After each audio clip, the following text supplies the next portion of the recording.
This news report is brought to you by New Schools for New Orleans. Good morning, Wake Up. The Good Morning Show. Good morning. On WBOK.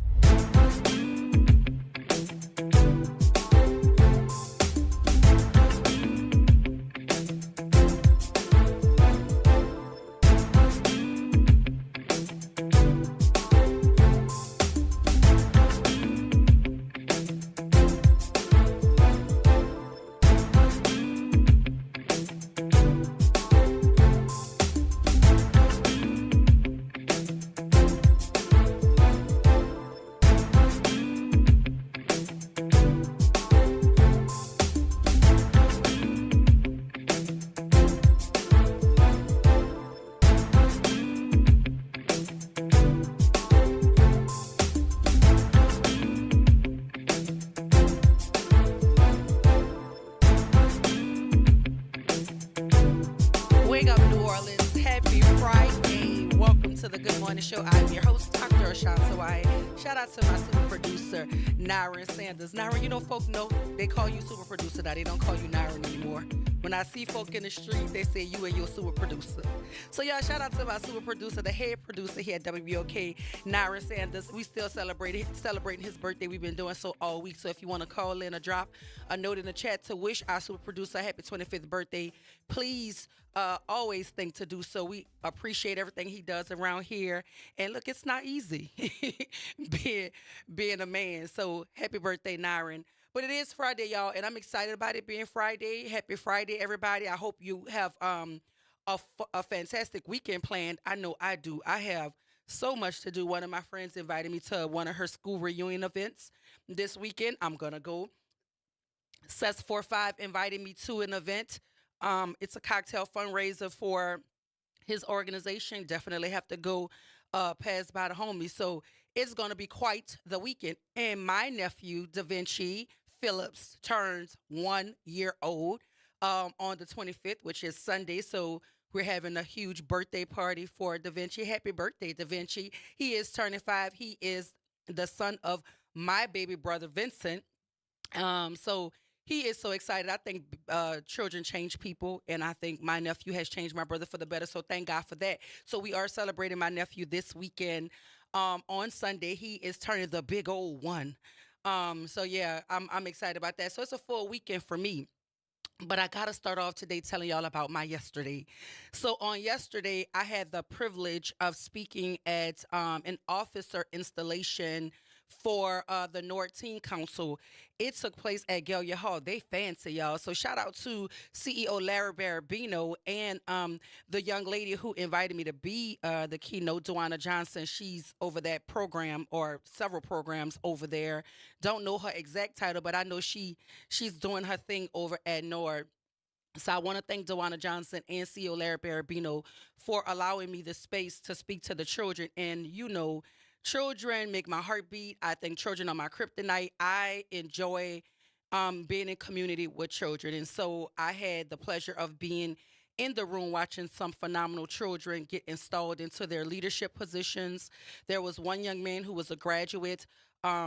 He was a student at the Dolores Aaron Arthur School that was unfortunately closed, and then he transitioned over to Warren Easton, I believe, and he graduated with, I think, the third highest GPA of the boys at the school. It was just so exciting. He had to make a speech, and he said something to the effect of, I don't like to flaunt my accomplishments. And baby, when I got the mic, I told him the way they out here flaunt all of the things that the kids are doing that paints us in a negative light, you better flaunt it so that they know everything that comes from Black is excellent. You know, oftentimes we lose our way, but you're born into excellence. And the excellence that you desire is up to you. It's all in the decision making and the choices we make. But you're born into excellence. You come from greatness. Your ancestral DNA is excellent and great. And so please don't let anybody trick you out of thinking that you come from enslavement or you come from savagery, because you don't. You come from excellence. And the excellence is espoused in the choices that you make and the decisions that you decide to make, the company that you decide to keep. So shout out to that young man and congratulations to him. He has a full ride to Wiley College. I'm excited for him. Look, it turns me up when I get to see kids doing wonderful things. So shout out to Nord. They are doing some wonderful, amazing things for children. But Larry, I have a I have a little thing I wanted to tell you. Someone posted the other day and they said they want Nord to consider their hours, I guess, for the summer. I don't know. They want extended hours for something. When I get the details on it, I'm going to tell you because I thought it was a good idea. Because more often than not, that window of time that they're asking for is the window of time where most of our children are idle. And then, an idle mind is the devil's workshop. So we need to be able to get them in places and spaces where opportunities are happening and they have access to programming. And so, because when they're given choices, more often than not, they make the better choice. But if a bad choice is the only choice, then, typically that's what they'll choose. So shout out to Nord. I had a wonderful time with the children. I was able to take pictures to them. I saw Judge Darisberg in the room. Judge Mason was in the room. There were a number of parents in the room. It was a wonderfully put together event, wonderfully executed event. And so even the decorations were nice. Shout out to the young lady who did the decorations. It was just a wonderful event. So I wanted to start y'all off with some good news, because the morning show could get heavy because we're always talking about the issues here. But we will always lead with the goodness of children when there is goodness to talk about. So what we want to start doing here is if you know some wonderful things happening for children, about children, or because of children, send it to me. Call into the show and tell us about it because we want to start highlighting, and amplifying the excellence in our children because the media is saturated with all of the negativity. And at least here, they'll have a platform to amplify all of their excellence. So I want to start doing that here. So shout out to Nord. Congratulations to the young man who is headed to Wiley College on a full scholarship. He's amazing. His mother's amazing. I'm excited about it. I want to also give you an update regarding the NOF monthly meetings. The New Orleans United Front meeting for this month, May 2025, is canceled. The next meeting is Monday, June 23rd, 2025 at Cafe Istanbul, 2372 St. Claude Avenue in the Healing Center. It starts at 5. It will end at 7. I am the moderator of those events, and when we nail down our panelists and our topic, we will share it with you right here on airways of WBOK. So this month's meeting is canceled, but the meeting will happen next month, June 23rd, 2025. Listen, y'all, I love Fridays. It's always good, but I want y'all to lean into this story that I'm about to tell you. So once upon a time, I worked at a high school here in the city. But it's in Jefferson Parish. It's not in New Orleans. I've worked in both parishes. But once upon a time, I worked at this school, right? And this is what I always try to make very clear to anybody within the sound of my voice. At WBOK, we don't take any pride in stepping away from accountability. We want accountability. We also want equity and accountability. So each and every time something happens within our communities, it's amplified. It's put on a megaphone, on a big screen. Everybody talking about it. More often than not, the wonderful things we do, all of the goodness that is happening, it doesn't really get the spotlight that it should. And so I want equity and accountability, which is why I'm going to talk about this story, right? Once upon a time, I was working at this high school. And this guy's classroom was next to mine. I'm talking about right next door to mine. And we're in class, school is going on, and you just see police and people coming in like it was real business, right? Like it was something real serious. But I knew something was going on because the air at the school, the atmosphere, the tone, the energy, something was off. And I'm just like, what's going on here? So I see police coming. It was pajama day at the school. So could you imagine this prominent black man who's doing a lot of work with some prominent organizations in this community was led out of that school in handcuffs? Handcuffs. I remember it as clear as day. And if you know, then you know. If you don't, I'm going to catch you up when the news catch up. But they let him out the building in handcuffs. And it was based in an allegation that a student made about him. And here, I want to be very clear. It's protect all children at all times. It's believe children. It's protect women. It's believe women at all times, full stop, right? But I also believe in due process. And I also believe in making certain that you are moving in fact and not in accusation, not simply in accusation. Because if you bring police on the campus, I would like you to have some evidence. I would like you to have something to justify why you're putting this man on a jumbo screen, right? Every child on the campus knew about it. It was all over social media. Everybody was talking about it, tweeting about it, posting about it. And I mean, it was a spectacle.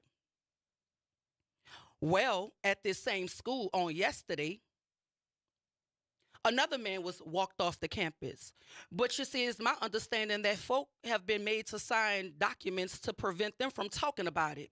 And if you have to wonder why, then you don't listen to this station too often. See, that is what I want. I want equity and accountability, because why is it that we don't know? Why is it if you brought police on the campus, then it's serious enough that parents ought to be informed. It's serious enough that community ought to know what's going on. It's serious enough that the faculty and staff ought to know what's going on. There are very few people on that faculty that know what's going on, but they were made to sign documents, allegedly, to prevent them from talking about it. Oh, but I heard about it. They called me and told me about it. And since they called me and told me about it, I remember that black man that was handcuffed and paraded through the campus in his pajamas, off an accusation. And then we come back later and hear rumblings about it not even being true. This is what was being said, because they don't be as loud to clear your name as they are to malign your name. So we don't know. But what I do know is the picture of him. And the way I saw him being escorted off that campus is burned into my brain. I will never forget it. That's how I know it was pajama day. And I have not worked in that school in years. I've been out of schools for 7 years. And then so understand, it's more than 10 years ago that this happened. More than 12 years ago that this happened, and I remember it. But I want to know why police officers were on this campus escorting this man off the premises quietly. Why? This is a Jefferson Parish school, one of, if not the largest school in Jefferson Parish. Come on, context clues. I want to know why. And I want to know why, if we're following protocol, if it's about policy, why do we treat one person like he went into a grocery store and shot folk up execution style, or he went into a church and prayed with 9 folk, when they bowed their heads, he executed them. That's how you came in with a barrage of police to escort him off the campus behind an accusation that was made by a student. And simply because the student said it, certainly it had to be true. No, believe all students at all times, but investigate. Investigate. Because certainly you don't want to bring police on your campus, handcuff this man in the full purview of everybody on the campus, and you're wrong. Certainly you don't want to do that. But that's what happened. But just yesterday, it was serious enough to bring police on a campus and escort him off, and you did it very quietly. No fanfare, no Instagram posts. The kids don't have their phones out recording because they didn't know. Why? So see, we don't duck accountability. We just want equity and accountability. If it's a protocol and a policy to march folk out in handcuffs on pajama day and blast them all over, then that's what you should have done yesterday. Have a little perp walk like you did for him, because you escorted him all around the building to get him out of there. And if you know anything about this campus, the buildings are disjointed. So you got to go through one building to get to the next building and walk across a whole piece of the campus to get out the building. So if we gonna showboat, let's just be equitable. That's all. Because whatever you've done to warrant police intervention requires accountability in informing parents, informing staff, informing faculty. That's what should happen. Isn't that policy? Oh, but I'm going to keep digging. And matter of fact, I'm going to actually call the school board today and inquire. I want you to know that I know. So I want you to inform me as to why the protocols are not the same. Why are we signing NDAs where children are involved? Why? I want to know. because the person who I was talking to didn't call it an NDA. They said it's a document. I said, well, if it's a document to keep them from talking, that sounds like a non-disclosure agreement to me. And the last non-disclosure I took issue with was the non-disclosure that the Orleans Parish School Board signed with our former superintendent so that she won't tell us about where our kids' money went. I was against that NDA, and I'm against this document that folk were made to sign to keep us from knowing what's going on that campus. I want to know. Oh, I want to know. Good morning, Brother Mims. Welcome to the Good Morning Show. Yes, sister. My name is Brother Al Mims, and I want to commend you for everything you said. That young man who was an honor student, he needs to be recognized. And I agree with you. Everything you stand and more. My name is Brother Al Mims. I was on the school board. I was in. Sir, I know exactly who you are, and you know exactly who I am. I'm just behind the mic and not in the streets with you.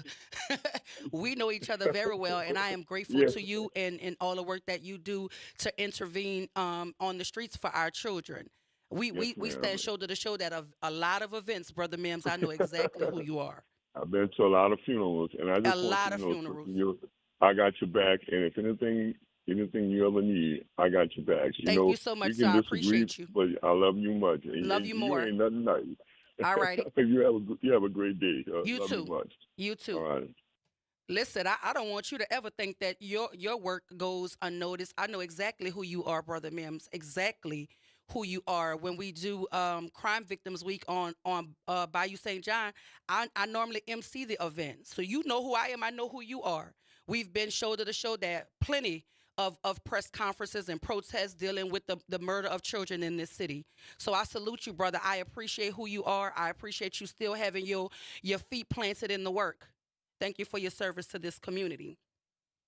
Listen, I also, I'm a pivot away from the story, but as the information comes, I'm going to update you, because what I do not appreciate is these one-sided narratives, right? The media picks the stories that they want to amplify, and then they ignore the stories that they don't want to talk about. But I'm not going to let you ignore it.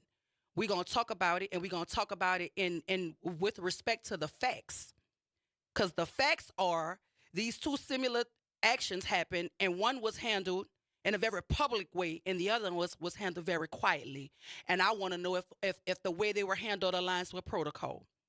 Because what I do know is when the domino falls, oh, baby, it's going to be a day. Because you're going to find me right over there giving my 2 cents, because I was there for a number of years. I know exactly what's going on, and they know that I know. And I'm not telling you anything that I'm making up. I'm telling you firsthand information of what I know. So I'm just waiting for the investigation to catch up. And if we really going to talk about it, then we really going to talk about it. Because I still take issue with a lot of things happening at that institution, specific to Black employees, Black coaches, Black teachers, Black teacher aides. I take issue with it because that's a predominantly Black school. So we gonna have it. I mean, every dog have their day, and it ain't no fun when the rabbit got the gun. That's what my uncle used to say. He still said. But look, let me give y'all another update before we go to break. I know I have to take a break real quick, but there's been a 4th person arrested in connection with the escape of 10 inmates from the New Orleans jail. The LSP announced Thursday that 59-year-old Connie Whedon of Slidell, Louisiana, has been taken into custody on 1 felony count of being an accessory after the fact. According to state police, Whedon was in contact with escapee Jermaine Donald by phone both before and after his jailbreak. She also provided him with cash via a cell phone app after his escape. Donald is one of 5 escaped inmates who remain at large. 5 have been captured. So that is the update of 4th person. Remember, there are 2 women who were also arrested for aiding the escapees. This is the 3rd woman, Connie Whedon. And then we do know that the maintenance worker who was coerced either by an inmate or by a deputy to turn off water at the facility to aid in the escape plan of the 10 inmates. So as of today, 4 people have been arrested in connection with the escape, and 5 of the 10 escapees remain at large. We have to go to break. But when we come back, we'll hear from Michael Williamson, the president and CEO of Southeastern Louisiana United Way. He'll be calling in to talk about the Alice Report and the staggering financial challenges facing single mothers in our region. Y'all stay with us. This is WBOK 1230 AM, what New Orleans is talking about all day long.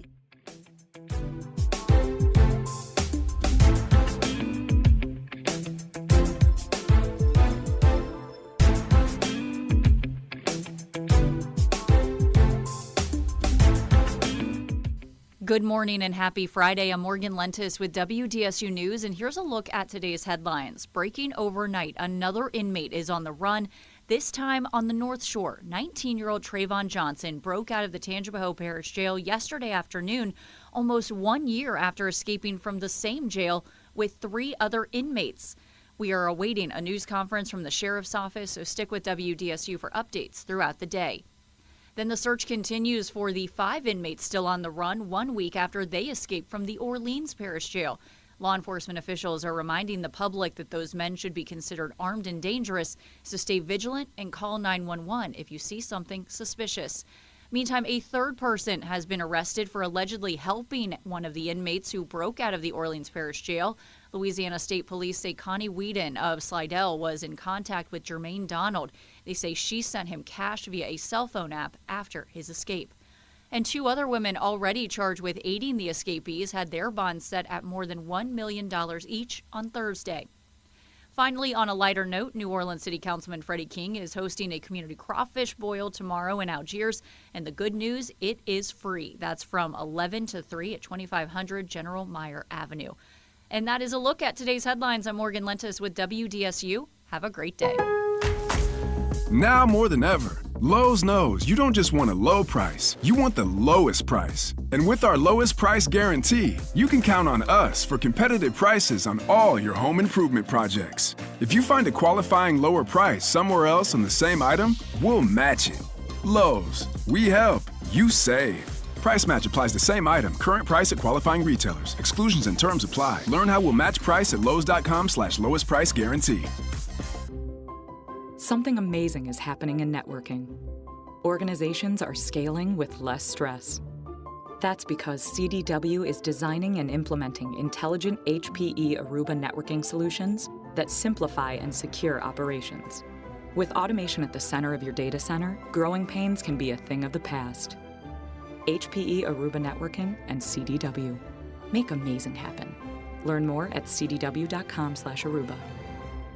Connect with NOLA Public Schools. Follow us on Instagram, Facebook, and X for the latest updates. Sign up for District Digest, our official newsletter where we share district achievements, celebrate student successes, and keep you informed about our vision of providing a high-quality education. And don't miss our school board meetings. Watch in person or live stream on YouTube. Stay informed. Stay engaged. Visit NOLAPublicSchools.com today. Again, that's NOLAPublicSchools.com.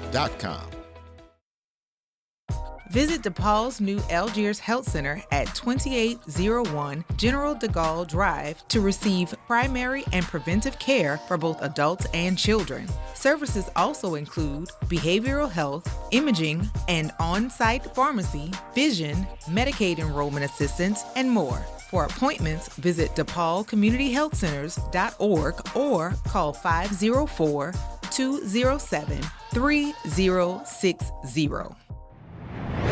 Making a difference in the community. WBOK 1230 AM. Good morning, wake up. The Good Morning Show. Good morning. On WBOK.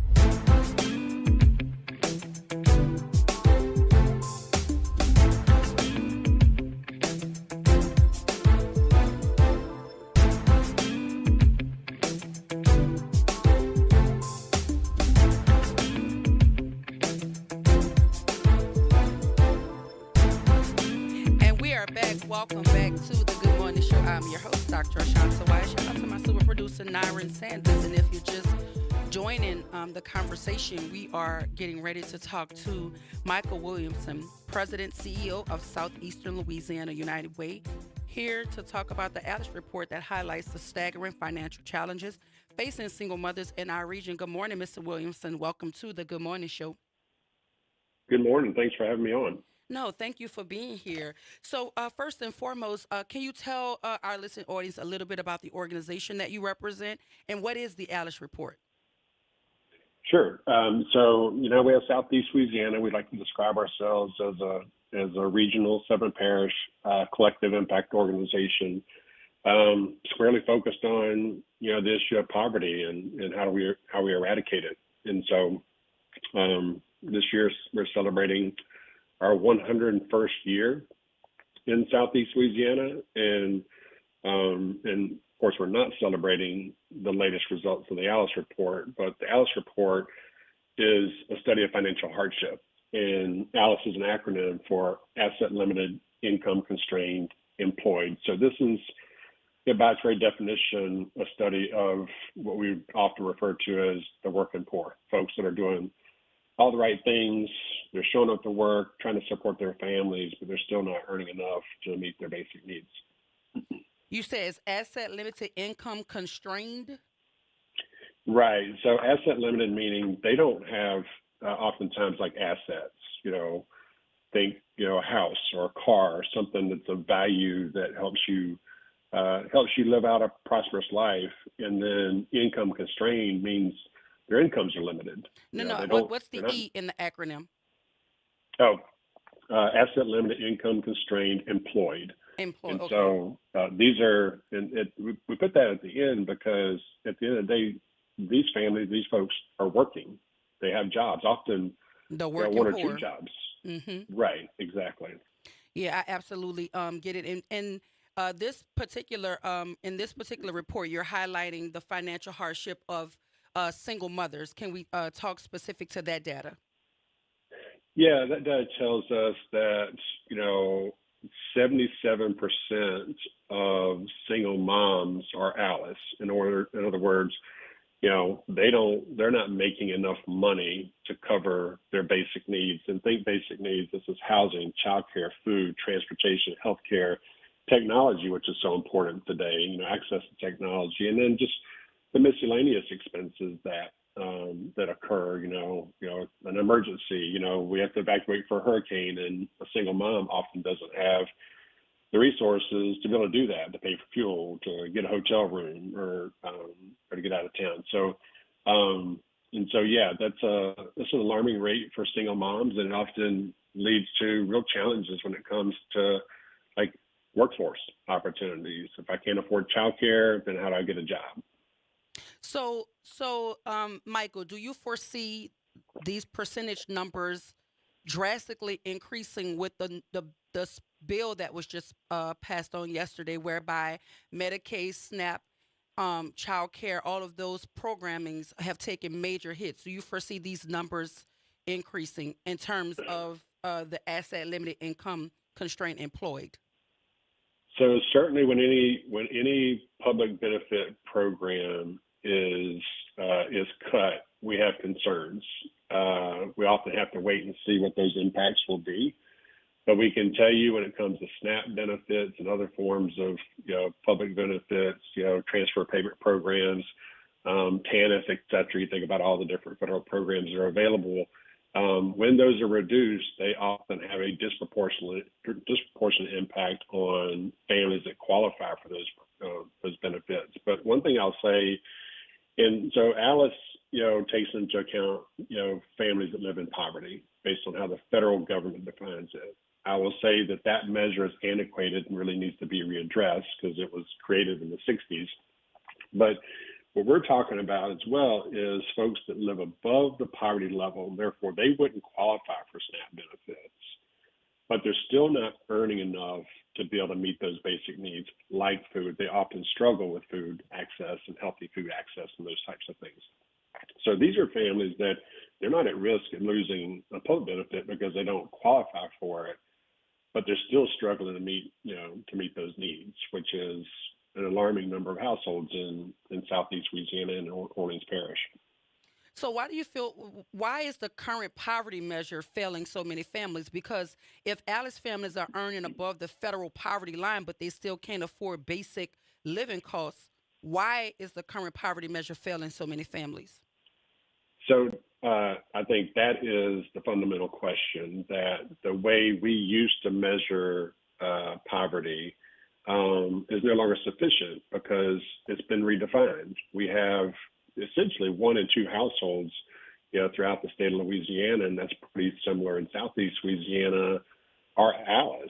And quite frankly, if you asked a number of those households, because we certainly have, they view themselves as being poor.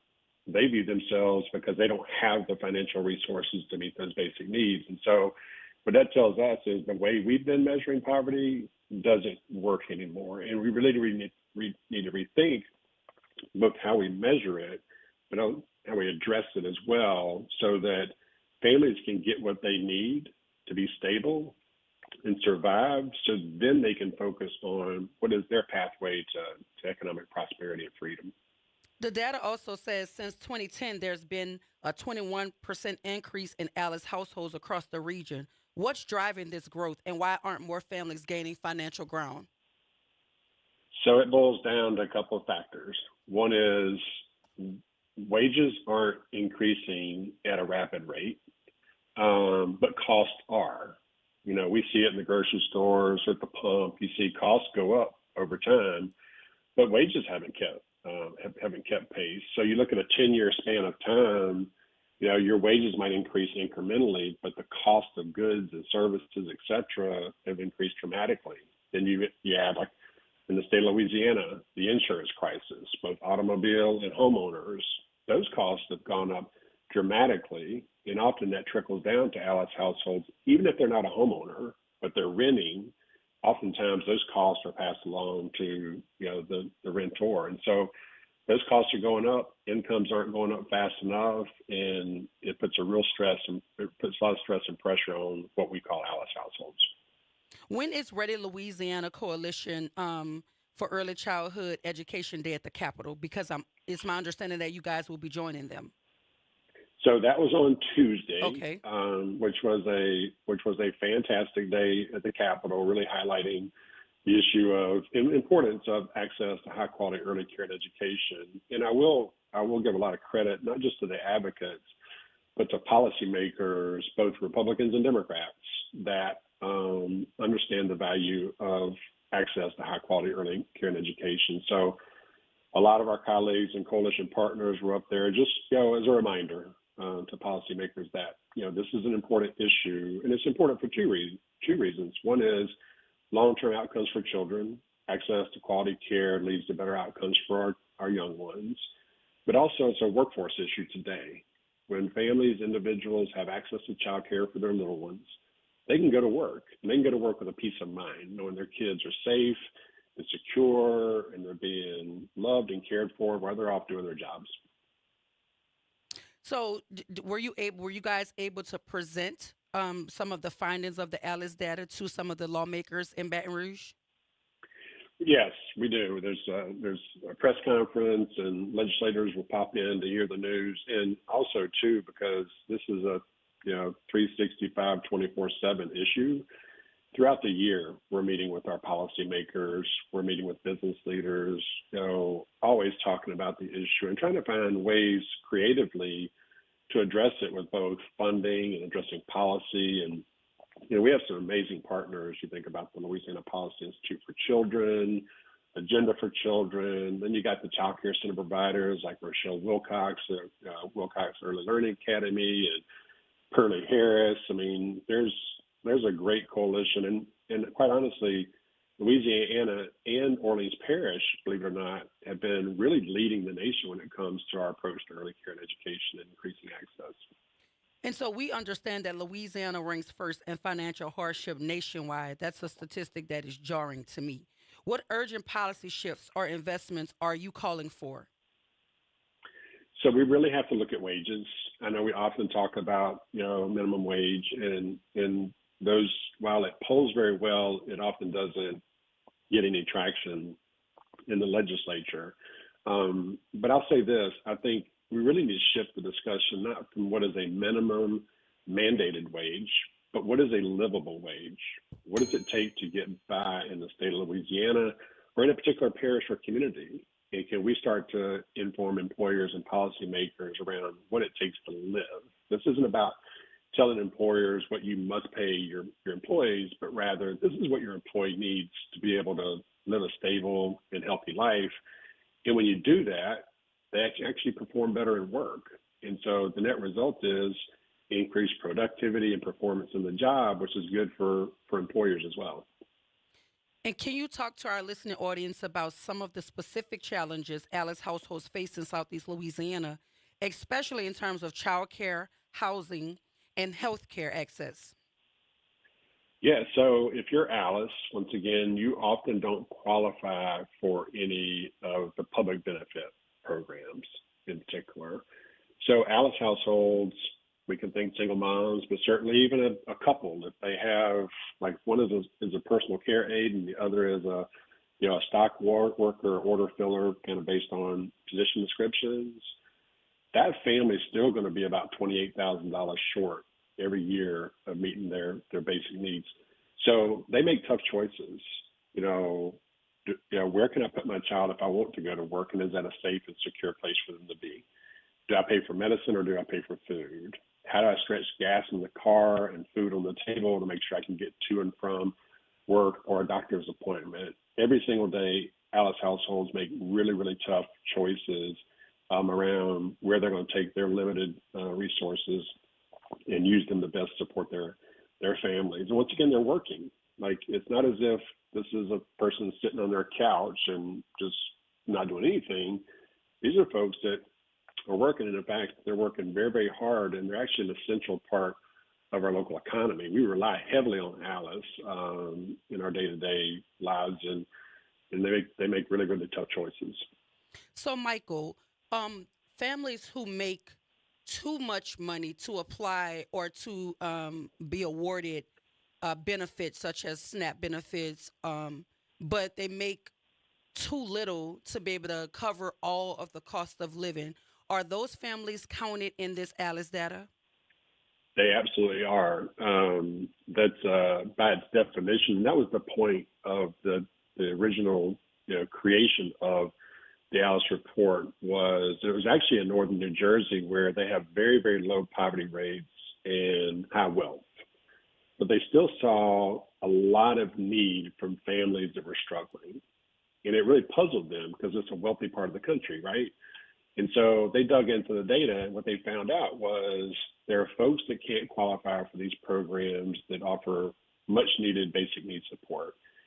They still couldn't afford rent and childcare and transportation. And then the report was created to highlight that. And, it's designed to tell us, like, we have a lot of folks that are doing the right stuff, like working hard, showing up, essential part of our economy, but they're still not earning enough to meet their basic needs. And I think we could all agree in the United States of America, that's just not acceptable. Michael, why do you think organizations and governments and folks in positions like the legislator, why are we so against providing families with living wages? Why is that such a hard turn for folk to make? I think, and this may sound too obvious, but I'm going to say it, but I think it's as simple as education and understanding. What we've seen as we share the Alice report with policymakers and business leaders, they start to get it, and they start to think internally about what can they do as an employer. And that takes time.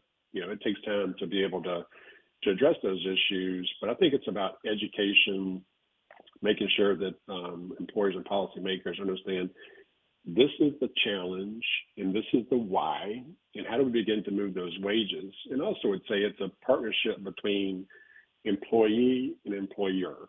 Like, employee performs well in their job, the productivity of that business goes up, obviously revenue for that business would go up, and the employees earn a right to share in that, through wages. And so I think a lot of it's just making sure that, especially our employers, understand this is what your employee needs to be able to meet their needs in their particular community, because it varies depending on where you live. In some places, housing's more expensive, and there's also kind of broader policy measures around increasing access to affordable housing.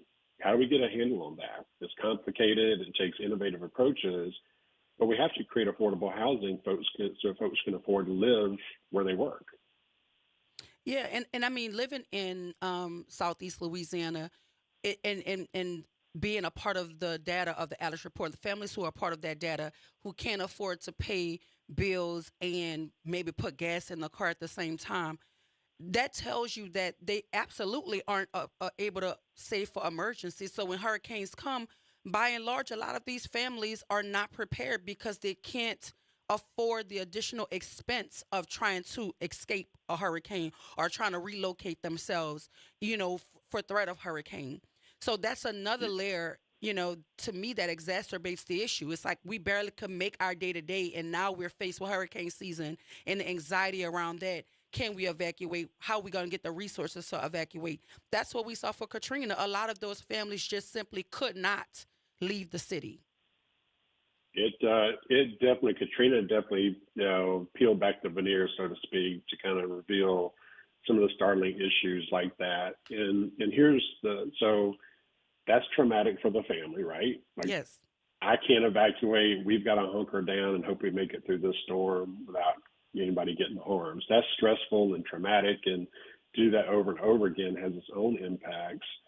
But oftentimes these families, because they don't have those resources, they turn to the nonprofit sector, they turn to the government, they're relying on FEMA and SBA and United Way and other organizations to help put their lives together. And it's something we should do. And Michael, those are a lot of the organizations who've taken drastic hits in terms of cuts. So we can't even fully depend on those organizations anymore. That's scary. Yeah, and I know a lot of us that have interacted with these agencies certainly see room for improvement. Anybody that's dealt in a disaster with some of those agencies say, okay, there's things that can be done to improve, but they do have a role to play. But even then, we know that is not the answer. What the answer is to ensure more families are financially stable and independent, can save for a crisis, and can help, can mitigate the impacts that crisis might have on them, like things like fortified roofs. Like you want to prevent damage to household items and structures. Fortified roofs are a key. More fortified structures are a key. That can limit the impacts and the cost down the road that often get, borne by the government or the nonprofit sector like us and so many of our partners that have to step in because we want to help the family meet their basic needs. We want to help them rebuild because, that's the morally right thing to do. But also we know folks want to get back to life and in their jobs and, and doing their part to help our economy move forward. And so it's a really, really big challenge for Alice households. And the simple answer is livable wages, being able to save for a rainy day, be financially stable and independent. And then so many of these other costs won't be incurred down the road. It's either pay me now or pay me a lot more later. Absolutely. And just before we wrap, I want to kind of go here with the question. We know per the data that half of households are struggling. The other half is in position to help. What can individuals, businesses, and community leaders do right now to support Alice families? I'm so glad you brought that up because I certainly don't want to be doom and gloom all the time. So certainly we have half of our friends and community struggling, but that means half are doing okay. And oftentimes those of us that are doing okay want to help. And, what I would ask is certainly I can say support United Way in the work that we're doing to eradicate poverty throughout Southeast Louisiana, but be involved, be an advocate, use your voice to help shape policy, invest in United Way and other organizations that are doing really, really impactful work to address the issue long term. You have an amazing nonprofit sector, lots of great organizations with great leaders that are worthy of investment. And I think if we all work together as a community, we can start to help more Alice households become more financially stable and independent. Well, I hope that we find our way to lower this number because, it's one thing to struggle in poverty. It's a whole nother thing to work your butt off each and every day and still struggle in poverty. And something has to give so that families can not only survive, they can thrive. And so I appreciate the work that you're doing as president and CEO of the Southeastern Louisiana United Way. And if there's anything WBOK could to do to assist in your efforts, please don't hesitate to reach out and promise you'll come back when some more data comes out that you want to update us about. I'll do it. I'd like to come back with good news, but thanks for having me on. I hope you have an amazing weekend. Thank you so much. Have a wonderful weekend, sir. Listen, we have to go to break around here, but those data numbers have you in your feelings. I mean, 76% of single mother households in Southeast Louisiana can't afford basic needs. And we do know when hurricanes hit, you're not even thinking basic need anymore. You're thinking survival. So now you're trying to choose between if you could afford to put the gas in the car to leave, and if the hurricane doesn't come, then you feel like you've wasted much needed resources that you could have used to stock your refrigerator. It's a real crisis going on, and it's real issues that we have to really start to address. And I appreciate the platform that WBOK provides for organizations and folk to come in and give us this information about just how dire our situations are. There's no way that 76% of families should be struggling in the wealthiest country on the planet, so they say. Y'all, look, we got to take a break, but when we come back, we'll continue to talk about it. At the 8 o'clock mark, we'll hear from Kevin Ferguson from New Orleans and Company. Y'all stay with us right here at WBOK 1230 AM, what New Orleans is talking about all day long.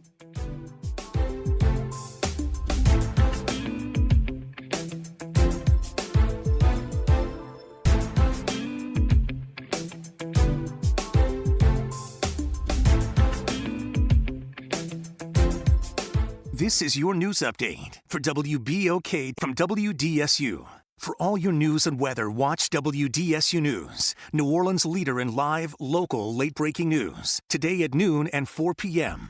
The humidity is back. Slightly warmer temperatures today, too. Highs in the mid-80s to low 90s, feeling like the mid-90s. There's a chance for scattered showers and thunderstorms this afternoon. We'll see a hot Memorial Day weekend with highs in the low 90s, but feeling like the upper 90s to low 100s with daily rain chances. From the WDSU First Warning Weather Center, I'm Raven Richard. This summer, let your child's creativity shine at Camp Art, New Orleans' most vibrant, arts-driven camp experience for kids ages 4 to 12. Hosted by Beyond the Stage, Camp Art blends visual art, theater, music, dance, and creative writing with New Orleans history and culture. Plus, field trips, guest artists, and camper showcases. With full-day programming before and after care and sessions starting June 9th, it's the perfect fit for working parents. Fun, enriching, unforgettable. Register now at BeyondTheStageLLC.com/campart and follow us on social media at Beyond the Stage LLC. Welcome to Chemical of the Month by the community scientists at Rise St. James. This month, we spotlight phthalates, chemicals added to plastics, especially PVC, to make them more flexible and durable. But there's more. Research shows phthalates may disrupt hormones, affect reproductive health, and contribute to environmental pollution impacting our communities. Join us as we explore how these additives shape our everyday lives and the world around us. For more details, visit risestjames.org. Empower your knowledge with Rise. Did you hear? A recent stash of $10 gold Liberty coins from the 1800s has been found. These gorgeous gold coins are as bright and shiny as the day they were struck in the late 1800s. And less than 200 of these gold coins are available. Coin experts are calling this gold find an incredible opportunity. Call 1-800-973-9819. And you are guaranteed a $10 gold Liberty coin minted by the U.S. Mint in the 1800s. But with extremely limited availability, you must call now. These gold Liberty coins from the 1800s are still in uncirculated condition. That is history you can hold in your hand. To learn more, call 1-800-973-9819. Call now and you'll receive a free American Coin Collector's Bonus Package, a $40 value, free with every order. Call 1-800-973-9819 now to secure your $10 gold Liberty coins dated from the 1800s before they sell out. That's 1-800-973-9819. Good morning, Wake Up. The Good Morning Show. Good morning. On WBOK.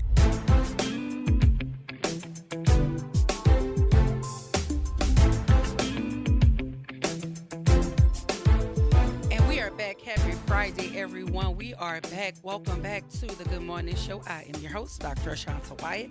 Shout out to my super producer, Naira Sanders. If you're just joining us, you missed a conversation with Michael Williamson, President, CEO of Southeastern Louisiana United Way. He was here to talk to us about the ALICE report, which is Asset Limited Income Constrained Employed, basically the working poor, y'all. It's a report that highlights the staggering financial challenges facing single mothers in our region. And the data said that 76% of single mother households in Southeast Louisiana can't afford basic needs, even while working. And that number to me is already staggering. And I believe, just based on this big, ugly bill that was just passed, which is going to drastically cut much needed programming for working poor, that number is going to exacerbate itself. And so it's a real issue. I believe it's crisis level at this point. No family should be put in a position to have to decide between paying a bill and feeding their children. I think there is something inhumane about that. And we ought to, the half of our community that isn't in constraints fiscally, the other half of our community should do more to help our neighbors, because here's the thing, government isn't doing it. And what I do know is, in times of real crisis, it's always been community helping community. And, you know, at this point, I know everybody knows where I come from. And I come from a place where no matter how dangerous folks said it was, there was a sense of community there. The people who weren't into the negative things that made Project Living such a stigma for those outside of the project, they were real community. You could knock on your neighbor's door and borrow eggs. You could eat a meal if your mama wasn't home yet and you were hungry. You know, they would throw community barbecues and things like that. I saw all of that coming up. And if I didn't really understand now what the definition of poverty was, I wouldn't have known that I was considered poor. And so we have to get back to a village understanding of what community should be for each other. And whether you like it or you want to acknowledge it or not, we're all in this together. Whether you live on a better side of New Orleans or the side that is considered undesirable, this is still all one New Orleans. And unless you can isolate yourself from the ills that impoverish communities and areas where you starve them of resources, if you could separate yourself from that, you don't have to go into community with them on any level, then you have at it. But if you got to visit the gas station, if you got to walk into that grocery store, if you have to drive on these streets, if you have to be in community with disserviced people, you should care. You should care, because that disservice will find its way to visit you. Because I'm telling you what I know. If you starve me, if you push me to the brink of having to go get it how I live, that's what I'm going to go and do. Self-preservation. And to me, that's literally the art of war. You wage war on communities when you starve them of resources. You wage war on communities when you disservice their schools. You wage war on communities when you don't allow their parents to have a living wage. You're waging war on them.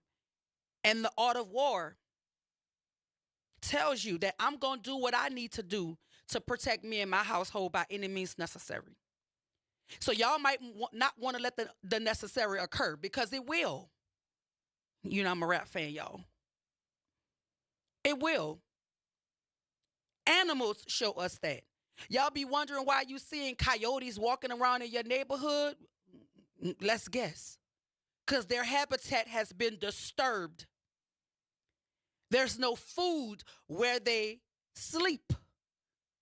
They are hunters, gatherers. They're going to come hunt you down and gather you so they can feed themselves. That's why they're in your neighborhood. When you start to see wildlife come in, that is because their habitat is disturbed. So we want to make certain that we understand what's happening here. You're going to force humans to be animalistic to take care of themselves. You're going to force human beings to be savages to take care of themselves, all because a government wants to create classes of people where you have the haves and the have-nots. That's the reason why they don't want to give us a living wage, because they don't dare want to see us actually thriving. They want you dependent upon their systems so that they could keep enriching themselves and giving tax breaks to their friends. We watching it in the Trump administration. We watching it in the Landry administration. Yes, we're watching it. Two heads of the same coin. We're watching it in real time. But the problem is those of us who are in the middle of things, right? You're not actually poor, but you're not there kind of wealthy. But you're right up in the middle, and you have made yourself believe that that middle has you comfortable enough not to care about the people at the bottom. But if you lift the bottom, everything else rises. Come on now. It boggles my mind how many of us in the middle sit in church every Sunday, and some of y'all on a Tuesday at Bible study. Some of y'all on a prayer line. But you sit in that middle comfortably, thumbing your nose at the people at the bottom, acting as if we ain't one hurricane away from being at the bottom ourselves. Ask me how I know. For those of you who do believe in God, God shows us each and every time when we watch the things burn and we watch the flood waters come in. You don't think that's a sign that you need to get your house in order? And you by your house, I mean your community, your mindset. Get it in order. Because you can't have an I mindset while you watch us perish. Because that's what's happening to our children. That is what's happening in our communities. That is what's happening. That's what's keeping us at the bottom. This selfish mentality to think that because you're in the middle, the bottom is no concern to you. While the people at the top looking at you like the broke people that you really are, because you think you're rich. But the wealthy people let you know every single day you ain't my kind of rich. You ain't my kind of wealthy. So when I make these laws to discriminate against the very poor, you get swept up in that too. These people accepting $400 million planes and cutting Medicaid and food stamps for poor people. These people spending millions of dollars to go golfing, and there's families that can't afford bread and eggs at the same time. Shame on the Republicans for voting in that bill to cut benefits for people who need them the most. I don't know. They say God is a heart regulator. We need some regulation, God. And we need it now. Y'all ever heard that commercial, Naira? It's my money and I need it now. What's that? J.E. Withworth? What is that? Is that something like that? It's our money and we need it now. We need some regulation and we need it now. Our hearts and our minds are not on one accord with humanity. Because if it was, it's more of us in the middle and at the bottom than it is of them at the top. And the only way that this thing is going to change is if the middle and the bottom come together to show the top that they're really not in charge. You got all the money, but the people have the power. When are we going to realize that? I was listening to The Breakfast Club on my way to work. And a gentleman called into The Breakfast Club and he said this. And this is me paraphrasing because I don't remember verbatim because I was driving and listening. But when he said it, it caught my ear.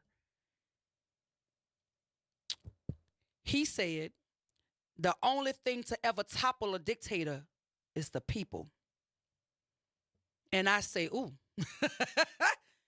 talk to him. The only thing that has ever toppled a dictator is the people. So we can't depend on Congress. If we can't depend on the judiciary, and we can't, the only thing that's going to topple a dictator is the people. And when enough of the people are suffering, then the people are going to come together to show the dictator that he is not in charge. Yeah, we got to go to break, but when we come back, we're going to hear from Kevin Ferguson from New Orleans and Company. Y'all stay with us right here, WBOK 1230 AM, what New Orleans is talking about all day long.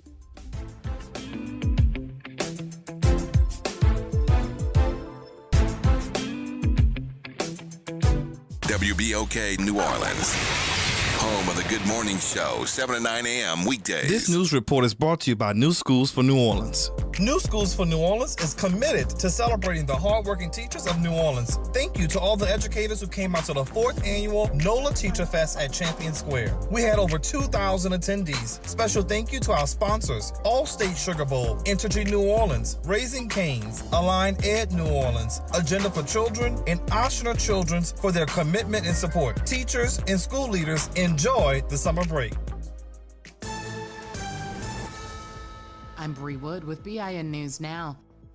Sean Diddy Combs' sex crimes trial is done for the week after rapper Kid Cudi testified his car was firebombed in 2012 amid tensions over dating Cassie. He posted a video on X after Thursday's testimony. This is a stressful situation. I'm glad it's behind me. A makeup artist also described seeing Cassie with facial injuries. Combs faces life in prison if convicted.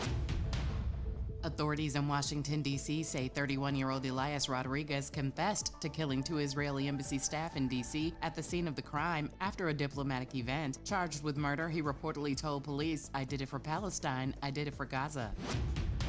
And after a deadly tornado hit St. Louis, rapper Sexy Red pledged support for her hometown, saying she had major plans to help and urged residents to stay strong and patient. 5 people were killed and thousands affected. Get BIN News Now on demand 24/7 on the iHeartRadio app. Good morning. Wake up. The Good Morning Show. Good morning. On WBOK.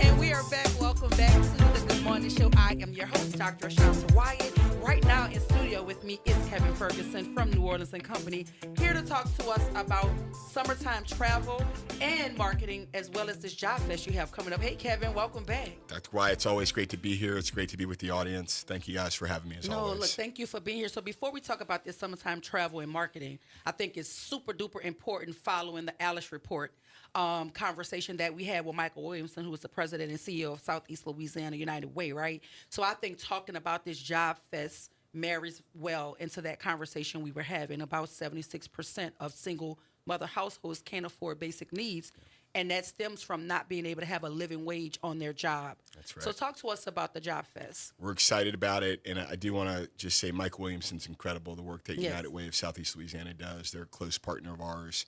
We love working with them, and I can't tell people enough how granularly they get engaged. You know, I've approached him when we have folks in our industry that are having challenges, and without fail, every time Michael's like, we've got a program that can help them.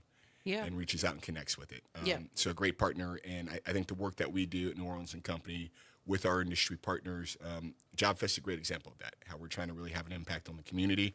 So we're incredibly excited that this year in June 5th, we'll be celebrating not just another Job Fest, but the 10th anniversary of that.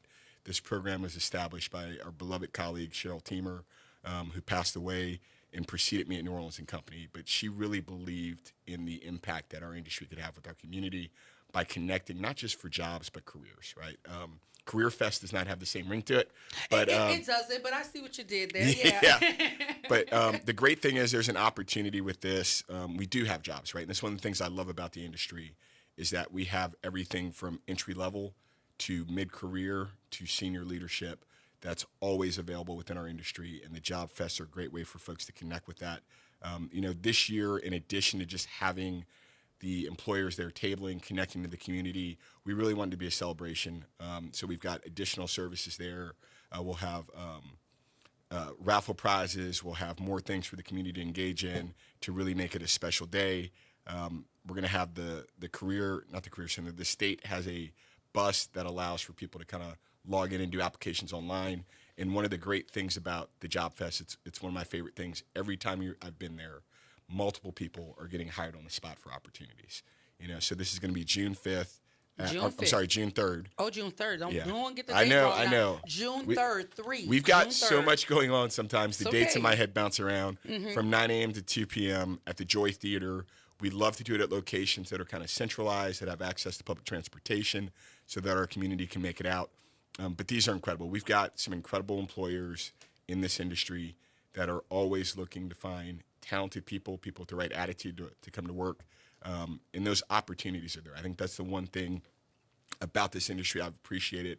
I worked in this industry since the time I was 16. Used to wait tables over at the Bennigan's in Algiers by the library. I remember Bennigan's Ain't there no by the more? library. They Yep. used to have the dollar movie right there. Oh, yeah. Oh, listen, I used to love that dollar movie. Right. I missed the dollar movie. When you think about the movie theater now. And it was a dollar movie. Like Yes. we would always go because I went to Yes. Car, which is Yeah. Oh, right yeah. I was at Car, around too. the corner. Yeah, so we would look at you bringing back nostalgia for Yeah, me. I do. The dollar movie. Yes, Yeah. I remember.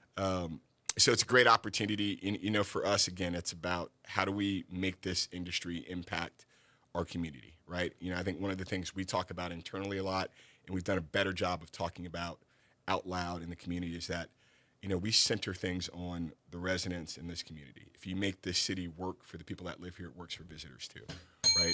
It's not the other way around. I think you got to run that one back. Yeah. Tell it to them again. If you make it work for the residents, It works for the visitors. it works for, because I think more often than not, the folk who live here believe that y'all's idea is the other way around, right? We're making it work for visitors at the expense of the residents. And so to hear you say that, I think it's important. You have to honor the folk that make this city work 24/7, 365, right? Not when events are coming or hoping for tourism to boost the economy. There's people right here living in this community that make the engine move every single day. I love it. There's something I hear people say lately I've adopted. It's, stay ready so you don't have to get ready. Yeah. Right? And so when your community works for the people that live here, when the public transportation works, when the roads and sidewalks work, when public safety works for the people that live here, you don't have to rush and prepare and get things ready when you have a major event or a group coming to town. So that's always our focus.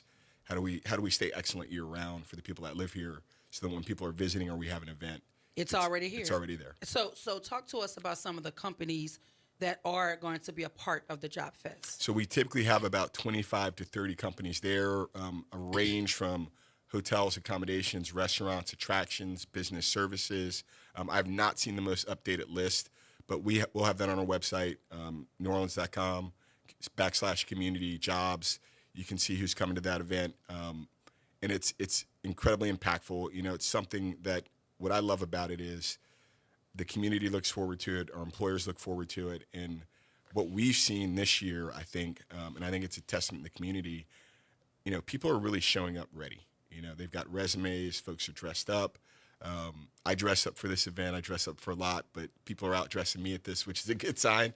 And it tells you folks are motivated, that we've got a community that wants to work. I think sometimes, unfortunately, the message you hear from certain folks at the national and the local level is, people don't want to work. People don't want to work. They just want a free pass. People don't want to be misused in the workplace, meaning paying these really low wages, depending on tips to make the ends meet. That's what they don't want to do. Everybody wants to work to provide for their families, but if I'm making slave wages, because that's what it feels like, then no, I don't want to take part in that, right? I mean, folks could hustle and get the kind of money that they're getting in some of these places. And so I agree with you. I don't think that there's a energy of not wanting to work. I think they need to be respected for their work output. We have a caller already. Good morning, Miss Alicia. Welcome to the Good Morning Show. You're on with Kevin Ferguson from New Orleans and Company. Good morning. Dr. Y, you hit just what I was calling in about, these low-paying jobs. I left in the comments, will there be more companies that are not paying these low-paying service industry jobs? That's number one. And number two, how can you all work on stopping these 2013 cents an hour jobs where they have to depend on tips? And that tips should be lanyard. It should not be that. And I just found out a couple of years ago that the staff gets only paid $2.13 an hour when these hoteliers, these restaurateurs are making gazillions. If the Super Bowl comes in, the waiter still gets $2.13 an hour. The maid, the housemaid, housekeeping still gets whatever they get. When are you all going to work on that part about hiring the people that work in the service industry and paying them a living wage? I'll hang up and listen. Thank you, Miss Alicia. What you say, Kevin? Miss Alicia, thank you for calling in. I think the tip wage is something that our industry is dealt with for a long time. When I was working at Bennigan's when I was a kid, it was $2.13 an hour plus tips. And while for a lot of and folks, you're definitely not. We're not kids anymore, no, Kevin. no. And while tips can be very lucrative, it's obviously dependent upon the amount of business you got. What I will tell you is it's a spectrum in the industry, and particularly on the hotel side and a lot of our larger restaurant employers, that $213 an hour has not been there for a long time. To get the caliber of people that you want, they know that you have to be above that level. Other folks are operating at a different scale and are still relying on that. But it's something that we certainly agree that we need folks to do a little bit more than that. You need to know that regardless of how many people come through the door, there's a minimum of money that you can count on shift to shift. So Kevin, to Miss Alicia's point, because as she was talking, my brain was moving, right? When we think about these larger events that are taking place, even if there was a shift in the hourly rate to match these because hotel prices are not standard hotel prices when Super Bowl is in town. Hotel and restaurant prices are not standard hotel. Some restaurants make specific menus for these big, huge events, right? Even if we looked at, because New Orleans has big events all the time. All the time. Even if we look at the big events and we can change this $213 an hour for those huge events, it will give the economy a boost for those workers in that industry. Is that something we're thinking about? Well, maybe it's $213 standard, but when there's big, huge events in town where the hotel rate is skyrocketing, the cost of valeting your car skyrockets, then do we then think about boosting the person's income around those events? Well, I'll say, since we talked about hotels, again, I think you would struggle to find a single hotel that is paying anybody $213 an hour. Okay. We've actually got some wage data that. So this is more a restaurant issue. The I think largely it's more the restaurants you'll see with that. Okay. And again, it's economies of scale, right? So our larger employers, the larger restaurant groups, and even some of the smaller ones are already above that. I think folks are very aware that this is a competitive marketplace for talent, and so they've made those adjustments. I mean, if you look at pre-COVID, and I think COVID was a big reality for our industry in a lot of ways, right? Yeah. Not just HR and employees, but also benefits, the hours we work, the ability for people to work remote, the flexibility. A lot of those things have already been elevated. Right. And I think like most industries, there's a spectrum. This is not the only industry that battles with, what do we pay? There's a lot of folks, minimum wage. Even grocery stores are not really paying people living wages. Yeah. More often than not, the cashiers are making pennies as opposed to maybe the store manager. And I don't have the data on that industry, but I worked in that industry for that. That was what I did. I was 17 years old. I worked in retail grocery store industry, and I'm very well aware of how that part works. And so before I got into my career, that's the only job I ever had. I worked at Winn-Dixie, I worked at Walmart, I worked at Rouse's, which was Save a Center when I was working there. I remember Save a Center. Yeah, so, and look, Save a Center right across from the Bennigan's that you used to work. There we go. Yeah, so that's where I worked. And so I do know that. And so I guess to Miss Alicia's point, like maybe we should consider, not, just you, but the industry itself should consider when these big, huge events are coming in, they should at least, move the needle for the workers when those things are happening. It's specific to restaurants because you have a boost in clientele, it's a flood of folk coming in. It's more work being put out, but I'm still struggling to make ends meet. Some of these workers don't even have gas money at the end of the night to get home to and from.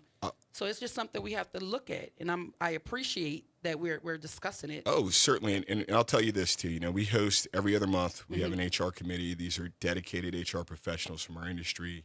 We usually have anywhere from 25 to 40 that show up, and it's not a public meeting, but I would love to really have folks see what those conversations look like, because you would be. I don't want to say amazed at how engaged these folks are, the things they are already doing for their workforce, between helping with transportation, childcare. A number of our hotel properties actually have dedicated childcare rooms on site.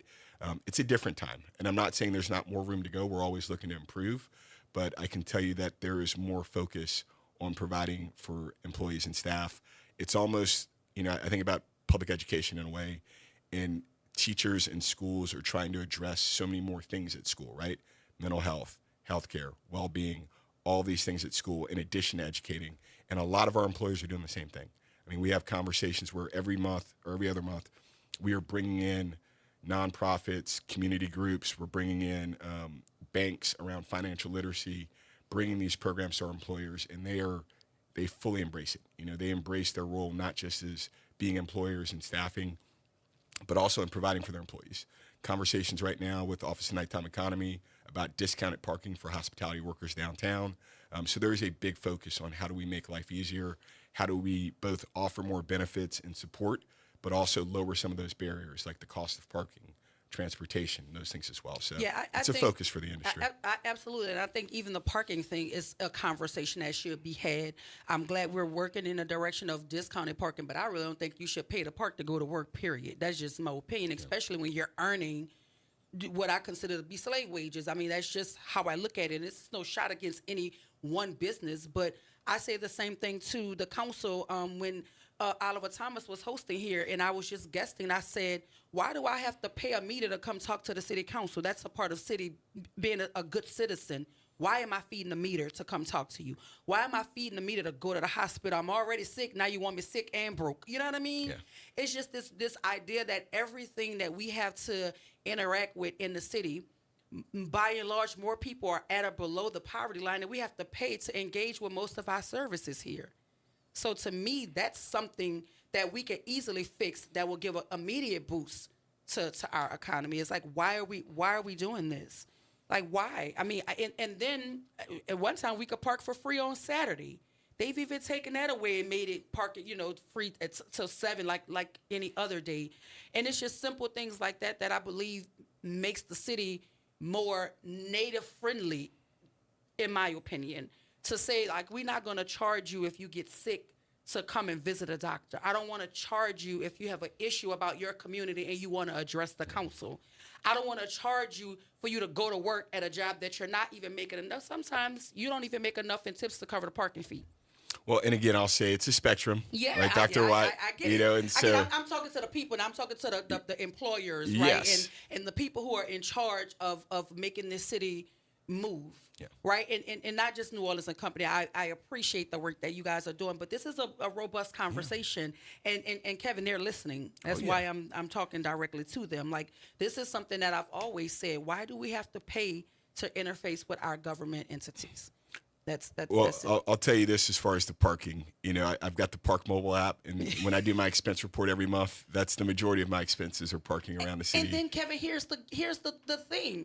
You park, and they only give you, like, if you want to go to City Hall, they only give you an opportunity to get 2 hours. You know you're going to be in there longer than 2 hours. They want you to get caught up so they can give you that ticket. Like, give me the opportunity to be able to at least get the hours I want, and then if I go over, I go over. But I shouldn't be caught up in a meeting waiting to speak, worrying about running out to go feed the meter or going on the app to add more money to the.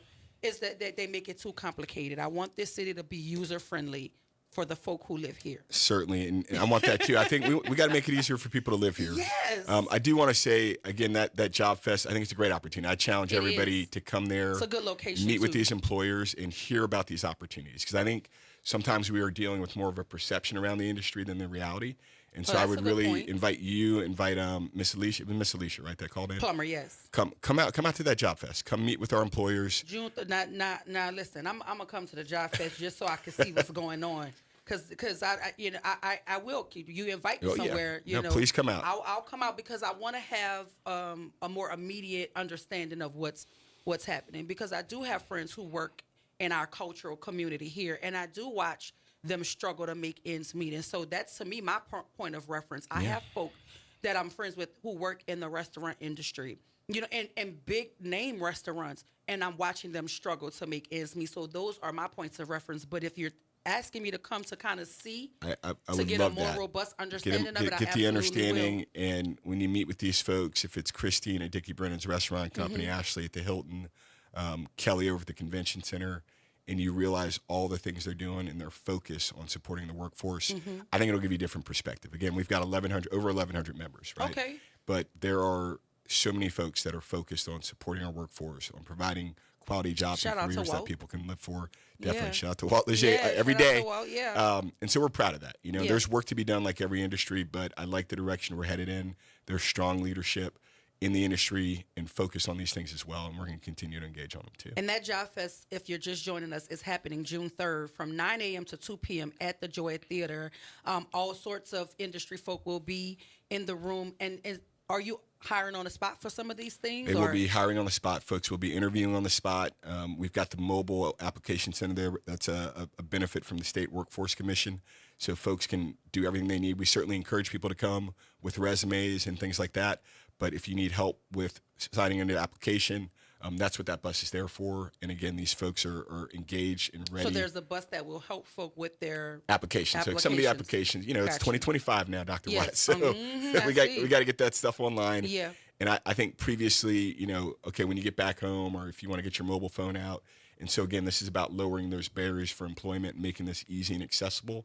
And so that bus is there as a great asset to help people get those things done right there on the spot. So that Job Fest, again, is June 3rd, 9 a.m. to 2 p.m. happening at the Joy Theater. And you're also here to talk to us about summertime travel and marketing, which is a huge part as well of New Orleans and Company. Talk to us about that. And so summertime is always a challenge in New Orleans, as we know. You know, this is an incredible destination to visit. We've even been recognized, I think Travel and Leisure recognized us last year as one of the best places to visit in August. Are you surprised? I'm not surprised because it's the best place to visit September. City October, is tremendous, and we've got a great team that helps promote that.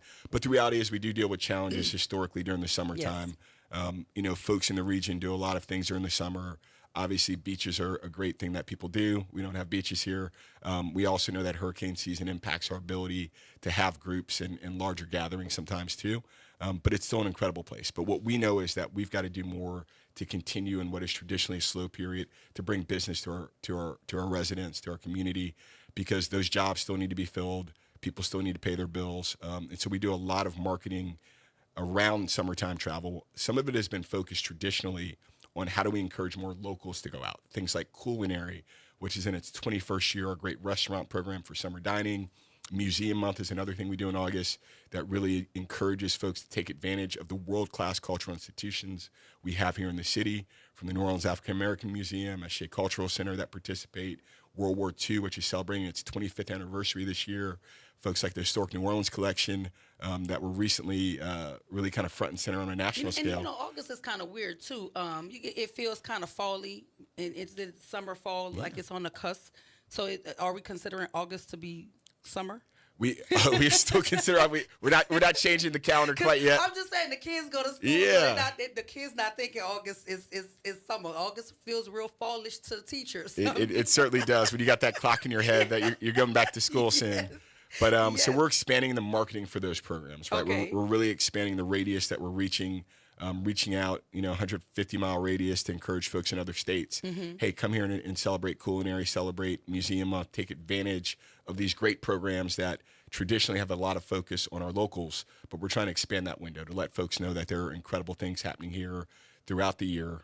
But even in August and the summertime, plan a trip over here, extend your stay a couple extra nights, visit some of these incredible restaurants, cultural institutions, enjoy the music, all the things that people love about New Orleans. And so we're excited about the opportunity with that. But it is amazing to see the things that you can do from a marketing perspective now. I know we all know that we are being, I don't want to say targeted is the right word, but the data that you have on folks and their habits and the way that you're able to target your marketing to those people and reach the people that are interested in those things, right? I think it used to be more of a shotgun blast scenario, right? We get our TV time, our radio ad time, and now even within those industries, we know the demographics of the folks that are watching this. We know how far that reach is. And so we're able to do some really incredible things with some targeted social outreach. All the folks that stream TV, we're able to do some targeted things with that where you're reaching the people that are inclined to come visit. You're trying to touch them again and say, hey, New Orleans is wonderful. This is a great time to visit regardless of the time of year. And so those campaigns are already rolling. We had our meetings for our kickoff meeting for Museum Month this week. Culinary, we're about to launch the sign up for restaurants. So encourage all restaurants. If you're not a member of New Orleans and Company, explore that. Culinary is an incredible program. Again, it's been running for 21 years. That really adds a lift during August. I've talked to restaurateurs that say, hey, Culinary makes my August. It turned August from being one of the biggest challenges to a month that we can consistently And what is that exactly? So this is prefix menus, dining menus. Gotcha. So there's a lunch menu. Mm-hmm. There's also a dinner menu. So it's there's a maximum price that we kind of dictate for the program. And then you do 2 courses for lunch at or below that price, and then 3 courses for dinner at or below that price. And we do a lot of the marketing behind it. So by participating, you're benefiting from that marketing outreach. Got you. And so there's opportunity for restaurants of all size and scale. And again, being a member at New Orleans Company is a part of that, and we're happy to work with any local restaurant that wants to participate to get them on board. That sounds intriguing to me. Yes. And so, but you're saying the restaurants would have to partner with you. It's not just for every restaurant. It's whoever joins forces with New Orleans and Company. Yes. So we are a membership-based organization, and again, so much of what we do benefits businesses regardless of whether they are a member. But we also have to deliver for our members. And so a lot of what we try to do is develop programming from networking events, educational resources, specific programs like this that drive business that help support our members. So if there's a business who's listening right now who's not a part of New Orleans and Company but wants to be a part of this membership organization, how do they get involved? You can reach out to us at membership@neworleans.com. You can also reach out to me directly, kferguson@neworleans.com. If you want to pick up the phone and call, we've got 504-556-5041 is my number. So we're here to help. Again, we are focused. Our mission is to inspire, promote, and encourage travel to the city for the social, community, and economic benefit of New Orleans and its people, right? And both parts of that equation are important. Bringing people here is amazing, but if we're not benefiting the community, if we're not putting dollars in the pockets of the businesses and the people that live here, then we're not succeeding in our mission. So I think, Kevin, that is the foundation of ensuring that not only can the folk who visit here enjoy themselves and want to come back and continue to enjoy our city, but I think foundationally we need to honor the residents and the folk who live here, work here, spend their money here every day, all day, like clockwork. So I think I appreciate that you continue to say that, because a lot of us feel like visitors are prioritized over the residents and a lot of the things that we see happening. And so to know that New Orleans and Company is working on making certain that the residents feel just as valued, if not more, than visitors, because they are the engine that keeps this vehicle running. We need both. I tell people all the time that, we represent over 1,100 businesses, right? About 150 hotels, about 400 restaurants.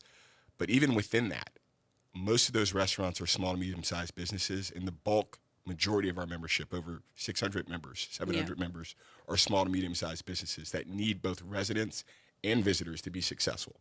It's both. There's not a restaurateur in town that will tell you they can survive on visitors alone. So we need both of those to participate, and we encourage that. I think the beauty of New Orleans and why people enjoy coming here is because when you visit, you get to enjoy the life that we have here every day, from the cultural attractions. Don't you love it? From second lines, from parades, in an authentic way. It's not a production that we put on for folks when they visit. It is what we enjoy and celebrate 365. It's the fabric of the DNA of this city. And when you come here, you tap into that, Yes. right? Some cities produce those things, and it feels like, hey, we've got visitors coming. We want to attract visitors. Let's put on our let's Sunday produce best. culture. Let's Yes. produce things. Yes. And here, that's a part of our fabric. That's what we Yes. celebrate every day. And when you visit, you get to tap into that in the same way that somebody that lives here did. That's what's special about New Orleans from other places. Now, let me tell you something. I know you came here to talk business, but I think at one point I heard you say you went to Carr. I did. Did you say that? Yeah. Graduated from Carr? Graduated from Franklin, but I was at Carr for junior high. That's okay. Yeah. It's the once a cougar, always a That's cougar. I'm right. gonna forgive you That's for, right. Listen. for going astray. Look, when it comes to the playoffs in football, that's who I have to root for. My Falcons are not often represented in football in the Don't you come playoffs. up in here talking no Falcons talk in New Orleans now. Now you asking for it. Don't do that. Any team with the Falcons, don't talk Falcons on this microphone. Franklin Falcons. Oh, okay, Franklin Falcons. Oh, no. No. You had me No. nervous. Oh, for a second, no. Kevin. No. No, but for I think I just love always just trying to make a connection with guests, and the fact that you have Cougar in your DNA. yeah.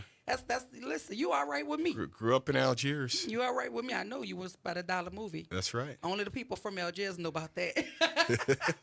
So what is the lasting thing you want our listener audience to take away from your visit here this morning? I think, I was speaking to a group last night, and, one of my roles is always help people understand the work that we do at New Orleans and Company.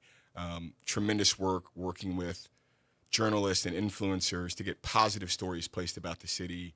Our sales team, convention sales and tourism sales, really responsible for driving so much traffic and business here. Over 1,000 meetings and groups visited New Orleans because of our sales teams in the year 2024. But even bigger than that, really always driving home that we were focused on making the city better, whether that's accessibility, sustainability, public safety, addressing homelessness, the challenges that we have as residents. That's our focus as an industry and as an organization, to marry all these things together, the positive stories about New Orleans, the business that benefits our residents, and then addressing some of those challenges as well.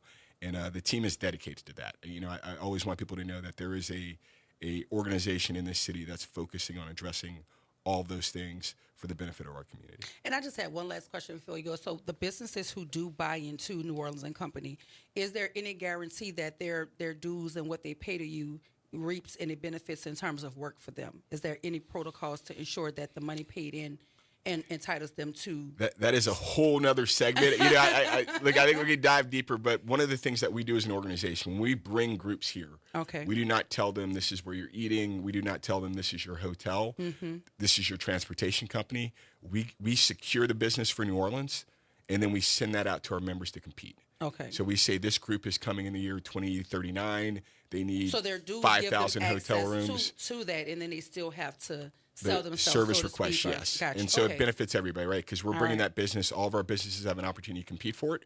And then our clients, which are the associations, the meetings, they get the best, you know, benefit of, hey, I've got a variety of options. I've got incredible professionals from transportation, printing, business services, accommodations, private dining, that are all competing for their business. So it's a virtuous cycle that helps support our industry. Well, I appreciate you, Kevin Ferguson, for joining us this morning. If you just tapped in, we were in conversation with Kevin Ferguson from New Orleans and Company, talking to us about summertime travel and marketing, as well as this Job Fest happening June 3rd from 9 a.m. to 2 p.m. at the Joy Theater. There will be a mobile vehicle there to help you with your applications. We want you to bring your resume, and some of these organizations are hiring and interviewing on the spot. If that interests you, the Job Fest is happening June 3rd, 9 a.m. to 2 p.m. at the Joy Theater. Thank you so much, Kevin, for joining us this morning. We appreciate you. Always great to be here, Dr. Look, Watt. y'all, we got to go to break, but when we come back, we'll hear from John and Barbara Anderson, Al Jackson, Richard Keller, Al Grandier from the 9th Cavalry and 25th Infantry Buffalo Soldiers of Louisiana, talk about Memorial Day. Y'all stay with us right here, WBOK 1230 AM, what New Orleans is talking about all day long.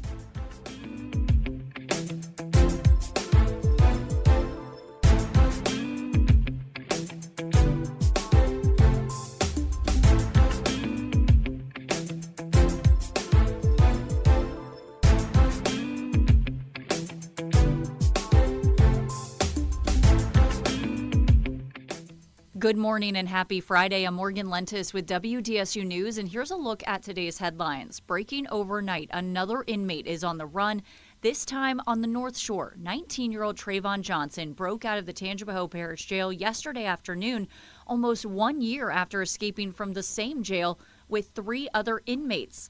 We are awaiting a news conference from the Sheriff's Office, so stick with WDSU for updates throughout the day. Then the search continues for the 5 inmates still on the run 1 week after they escaped from the Orleans Parish Jail. Law enforcement officials are reminding the public that those men should be considered armed and dangerous, so stay vigilant and call 911 if you see something suspicious. Meantime, a 3rd person has been arrested for allegedly helping one of the inmates who broke out of the Orleans Parish Jail. Louisiana State Police say Connie Whedon of Slidell was in contact with Jermaine Donald. They say she sent him cash via a cell phone app after his escape. And 2 other women already charged with aiding the escapees had their bonds set at more than $1 million each on Thursday. Finally, on a lighter note, New Orleans City Councilman Freddie King is hosting a community crawfish boil tomorrow in Algiers. And the good news, it is free. That's from 11 to 3 at 2500 General Meyer Avenue. And that is a look at today's headlines. I'm Morgan Lentis with WDSU. Have a great day. NOLA Public Schools is excited for the rest of this 24-25 school year journey with our families, watching our students dive into learning, growth, and success. As the school year continues, our dedicated educators are focused on keeping every student engaged and motivated. Let's keep embracing new challenges, celebrating achievements, and supporting each other to make the rest of this year even more impactful. Stay connected with your school and NOLA PS through our social media channels for updates and resources. We're here to help our scholars attend today, achieve tomorrow. The National World War II Museum. Located in the Warehouse District of New Orleans, the National World War II Museum tells the story of America's experience in the war that changed the world, why it was fought, how it was won, and what it means today. Visit them online at www.nationalww2museum.org for time tickets and safety information. Are you now, or ever wanted to, be in the biz? The NAACP Hollywood Bureau is proud to present Be in the Biz, a one-day symposium designed to share valuable information and access to some of the entertainment industry's top power brokers, writers, directors, producers, and storytellers from all forms of media. We'll learn about pitching techniques, adapting scripts to screen, collaboration between creatives and other media executives, and all the behind-the-scenes roles for creative professionals. Be in the Biz is coming to New Orleans on Saturday, May 31st at Studio B. For more information and to register, visit @Hollywood Bureau on Instagram. Welcome to Chemical of the Month by the community scientists at Rise St. James. This month, we spotlight phthalates, chemicals added to plastics, especially PVC, to make them more flexible and durable. But there's more. Research shows phthalates may disrupt hormones, affect reproductive health, and contribute to environmental pollution impacting our communities. Join us as we explore how these additives shape our everyday lives and the world around us. For more details, visit risestjames.org. Empower your knowledge with Rise. Making a difference in the community. WBOK 1230 AM. Good morning, Wake Up. The Good Morning Show. Good morning. On WBOK.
Show. I am your host, Dr. Ashad Sawai. Happy Friday, everyone. If you're just joining us, you missed a conversation with Kevin Ferguson from New Orleans and Company talking about their Job Fest happening on June 3rd from 9 a.m. to 2 p.m. at the Joette Theater. But right now, we're getting ready to jump into conversation with John and Barbara Anderson, who have not sat separate and apart in 50 years. Al Jackson, Mr. Richard Keller, and Al Grandois, the 9th Cavalry and 25th Infantry Buffalo Soldiers of Louisiana. They're here to talk to us about Memorial Day morning, 10 a.m., Monday, May 26, 2025. Y'all going to be raising the flag, right? Come on, lean into the mic and talk to me. Don't be shy. How y'all doing? We're blessed. Thank you very much this morning. You doing great? Yes, we are. Well, welcome to the Good Morning Show. A lot of y'all, it's y'all first time here, right? It's not your first time. You look like you've been here before. Yeah. Huh? No? No, it's not the first time. It's not the first time. So you're John Anderson? Yeah, I think that's what my mom and dad named me there. So let me tell my listening audience about John Anderson. He walked into the studio and his wife was sitting across from him. He said, ma'am, look, this isn't going to work. I haven't sat away from that woman in 50 years. I said, well, ma'am, come over here. I don't want to mess up a 50-year streak now. You know what I'm saying? That's a blessing. 50 years, that's longer than I've been alive. Wow. That's quite the blessing. But y'all, thank y'all for being here. I appreciate y'all being here. I appreciate the reason why you're here. And so somebody has to talk to us about the importance of why you're here. Al? John. I guess it's me. Oh, it's you. Okay, my name is John Anderson, and we are the 9th Cavalry and 25th Infantry Buffalo Soldiers. The 9th Cavalry started here in New Orleans, and the 25th Infantry did too. So the Buffalo Soldiers, as people know them, started here in New Orleans, downtown New Orleans, and that we can prove. So during the time in 1866 that they were here, there was a cholera epidemic. So they moved uptown to Greenville, and after 2 months, December 1866, they came back downtown to where they were stationed. Also, these are the same guys, some of them, that before they became Union soldiers as the 9th Cavalry, they were the Native Guard. They served here in New Orleans. They fought for the South at one time. And then somewhere in between, they switched sides and fought at Port Hudson. So at that, I'm going to pass the mic over to Al Jackson, who, let me say this right quick. Each of us have a section of history that, we do a presentation on. Now, one of the things that you have to know to be a part of our organization is that you have to know the other guy's presentation. You have to know it all. You have to know from the Revolutionary War, Prince Hall, all the way through to present day. So I'm going to pass it on to Al. So, Brother Jackson? Well, thank you. And Brother John was correct. During the Civil War, which predates the Buffalo Soldiers, however, without the Civil War, there'd be no Buffalo Soldiers. Without the Buffalo Soldiers, there would not have been a 9th Infantry Immune all the way to Cuba, where Mrs. Anderson's relative died in the Spanish-American War. So we are connected militarily to this country, hook, line, and sinker. But the Louisiana Native Guard of the general who gave the impetus to the beginning of the Buffalo Soldiers coming out of the Civil War, and Mr. John was correct. Initially, black men fought for the South. What do you do when there's a gun to your head and says, are you with me or you against me? Well, boss, I'm with you. Until the Farragut sailed up the Mississippi and they all punked out and ran away. Then black guys at St. James AME Church, historic St. James, joined the Union forces with General Butler.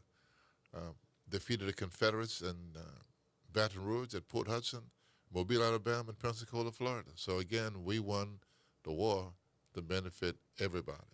Please tell me that you guys go around into schools and share this information. They're afraid to have us, and I'm saying it on air. They know about us. They're afraid to have us because we tell the real history, not Hollywood, not Bollywood. And you know what we do? I'm sorry, did I? No, because you know, Mr. L trying to start me up.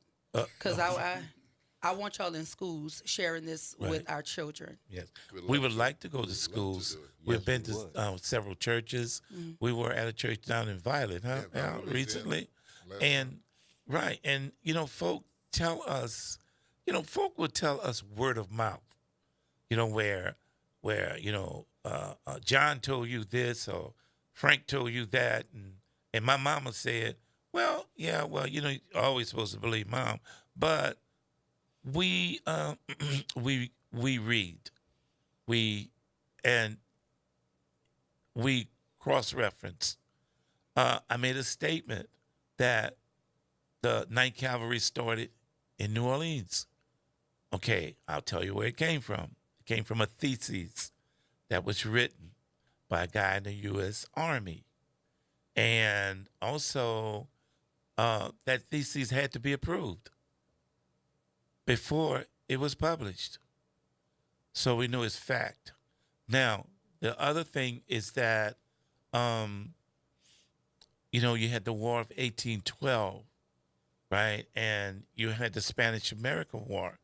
But we haven't been into a school yet. Well, we're going to change that. So we've been into churches, mainly St. James AME Church. And what we would like folks to know. And Tilly.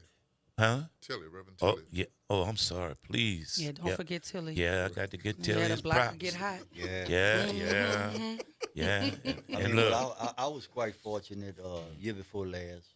to speak to the art department at Booker T. Washington High School. Yes, sir. You know, and they were very receptive. I went in for a Black History Month program, and they definitely, the kids were like sponges. They didn't believe that Greenville, as we know it through history, is now Alderman Park. Yeah.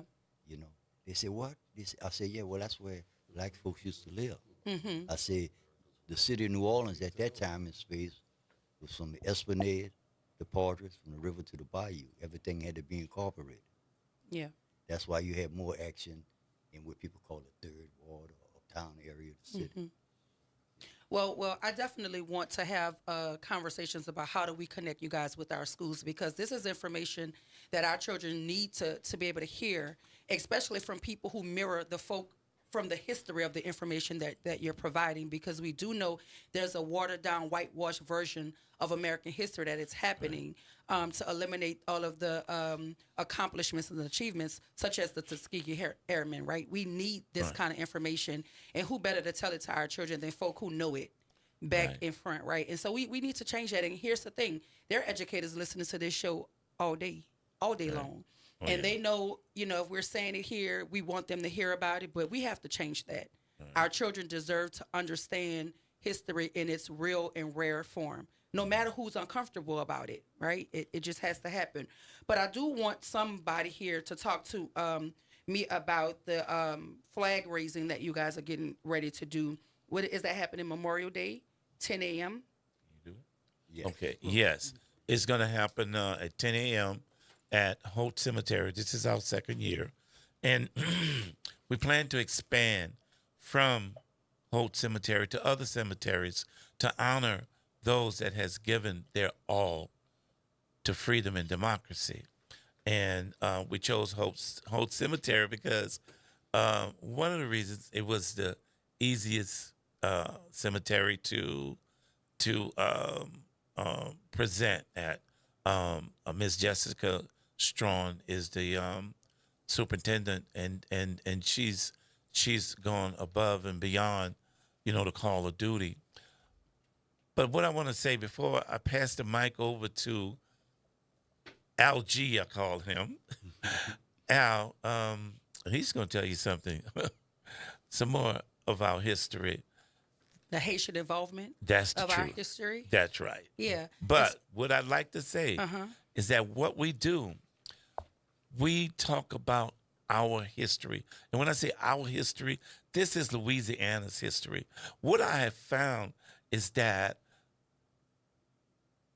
maybe Louisiana, and it appears that with this strong and great history that we have, this military history, these inventors and the first man, the first Buffalo Soldier to receive the Congressional Medal of Honor from Carroll, Louisiana, the first Buffalo Soldier to receive the Congressional Medal of Honor, which is from Carrollton, Uptown, Louisiana. This is our history, y'all. They got a guy called General Butler. You've heard of him, right? Okay. Nobody talks about that guy. Now, what we do, we will tell you the good, bad, and the ugly. You know why? Because it's our history, and I'm proud of our history. So, at that, I'm going to pass you over to LG. LG. Well, LG, I'm gonna ask you to hold the part about the Haitian involvement. We have to go to break. Okay. But when we come back, we're going to hear about the Haitian involvement. We're going to hear about what's happening on Memorial Day, and we'll get to hear from everybody at the table about the importance of making certain that the children know that we have to learn how to pass the torch so that our history does not die because of not passing the information on. There's so much of our history that's in the graveyard with our ancestors because it's not written down anywhere and nobody told it to anybody to tell it to somebody else. And so I'm glad you're here with a microphone to help us and encourage ourselves and educate ourselves in terms of what is taking place on Memorial Day. But y'all stay with us. We have to go to break. But when we come back, we'll hear more from the 9th Cavalry and 25th Infantry Buffalo Soldiers of Louisiana right here, WBOK 1230 AM, what New Orleans is talking about all day long.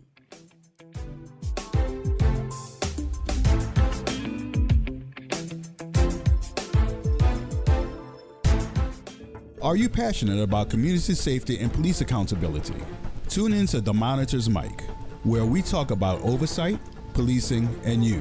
Hosted by the Office of Independent Police Monitor, we're here to shine a light on policing issues that matter, from real-time policing updates to in-depth interviews. Get the facts and stay informed. We're breaking down complex issues, highlighting community voices, and holding people behind the badge accountable. Join us for an informative hour every Friday at noon on WBOK. Your city, your police, your show. The Monitor's Mic. Hello, I'm Gary Clark. Please tune in to Dr. Clark 101, The Living Classroom, which is broadcasted weekly every Wednesday at 12:30 p.m. on WBOK 12:30 a.m. on your dial. And as always, it's been a pleasure. Just a kid who grew up in New Orleans East. First attended public schools, then to St. Augustine High School. After college, Arthur Hunter became a police officer. And while community policing the housing projects, Arthur Hunter worked his way through Loyola Law School at night and became a respected judge who lectured at Harvard, Yale, and Columbia Law Schools. Now, Arthur Hunter is asking to be your next mayor, because the best way to get better police officers is from a mayor who's been a police officer. To bring life back to our playgrounds and neighborhoods is a mayor who played on them as a kid. And to have a government that's accountable is a mayor who's been a criminal court judge. Arthur Hunter. He's been called the best candidate for mayor you may not know yet, but you will. Arthur Hunter, mayor. Paid for by Arthur Hunter for New Orleans. Hey everybody, it's Kimber White Dupree. And it's Graylin Bryant Banks from the front porch. We're coming up next. Good morning, Wake Up. The Good Morning Show. Good morning. On WBOK.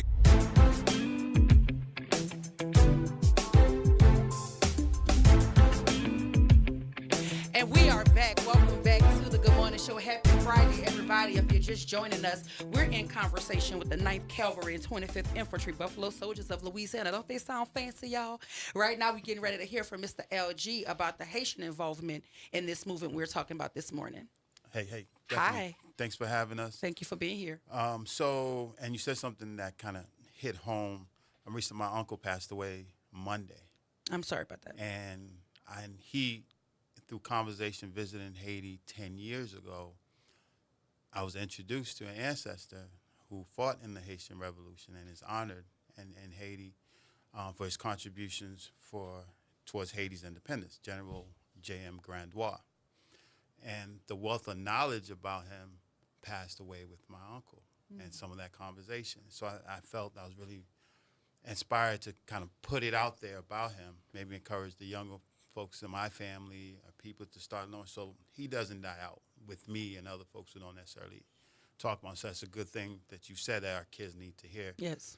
This from those who are still alive, so they can seek knowledge and have that strength and confidence in who they are and where they come from.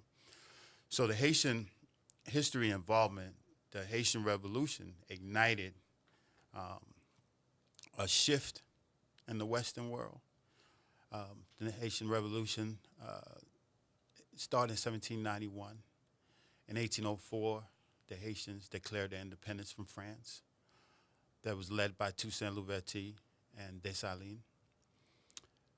That revolution also created I'm going to use the word shockwave in Louisiana, specifically New Orleans, in terms of the influx of Haitians entering Louisiana.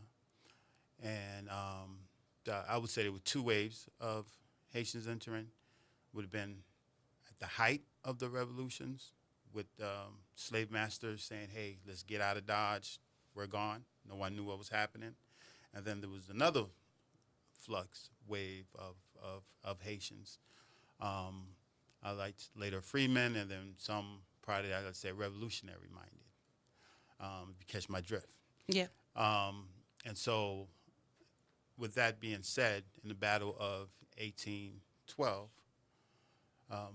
America's second revolution, Captain John Savoy, also of Haitian descent, who also entered Louisiana, New Orleans. We're not quite sure what he was doing for work, but he was recommended to be a captain in America's Second Revolution, and he fought with Haitian regiment to ultimately help defeat the British. In addition to that, and considering the time frame, the Haitian soldiers, Les Chasseurs, the volunteers of Saint-Domingue and Savannah, Georgia, a regiment of 500 free men of color who came to help America again defeat the British in 1779, I believe is the date. And so, with that being said, Haiti's history with Louisiana specifically, it's home. It's home. It's a story. Yeah. Stories that unite us. Yes. People have always said, how do we unite the diaspora to find common ground, common history?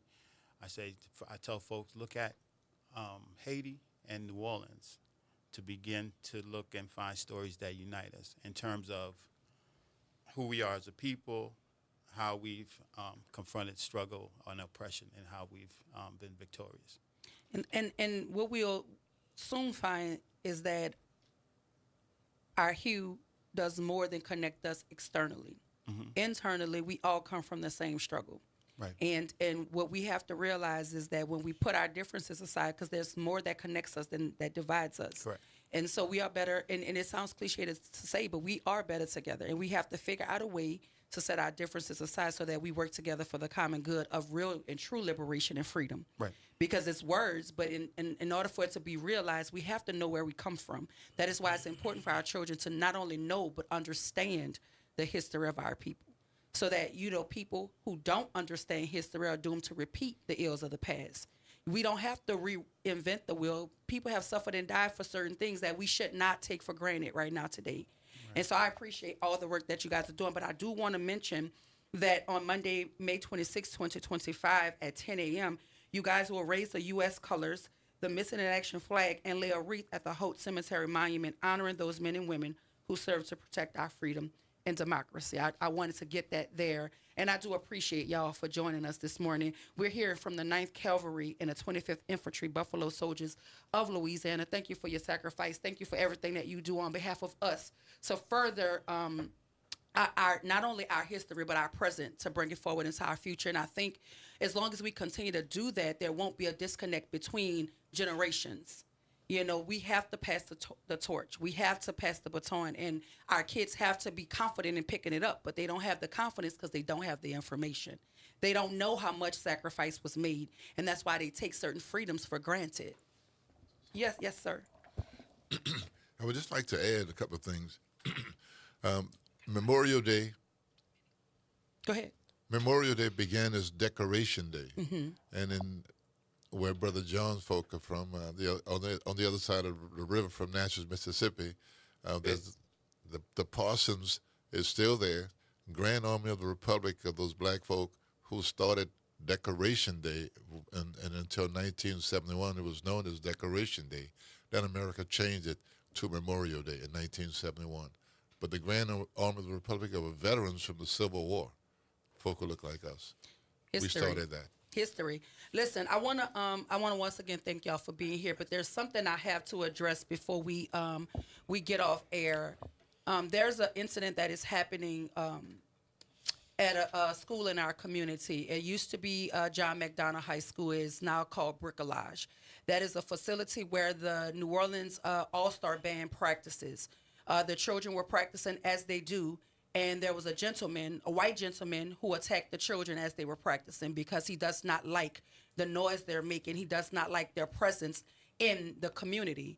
Well, I'm talking specifically to him and the entire community around there who believes that they could start a petition to remove those children from practicing in a building that they found there.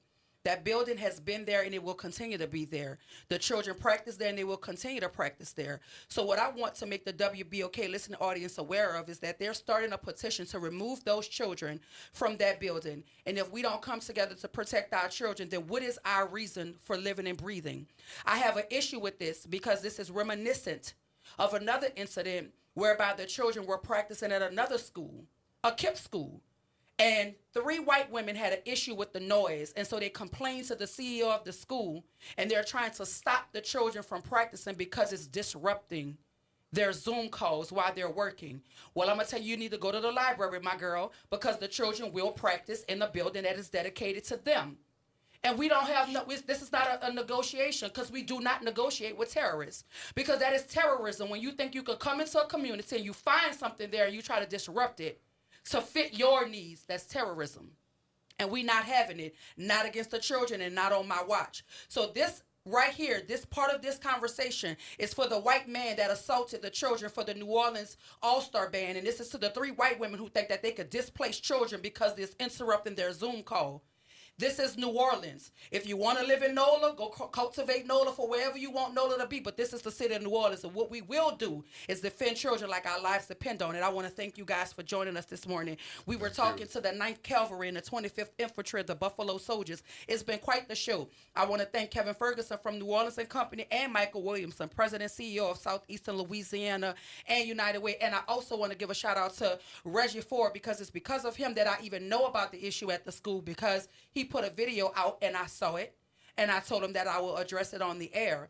And I don't have a problem coming down there to Bricolage to tell you my opinion in person. Hands off our children and hands off our community. Y'all stay tuned up next for the Front Porch with Grilling and Kimber. But as far as the Good Morning Show and Dr. Ashanta White, I'm going to see y'all on Monday. This is WBOK 1230 a.m. what New Orleans is talking about all day long.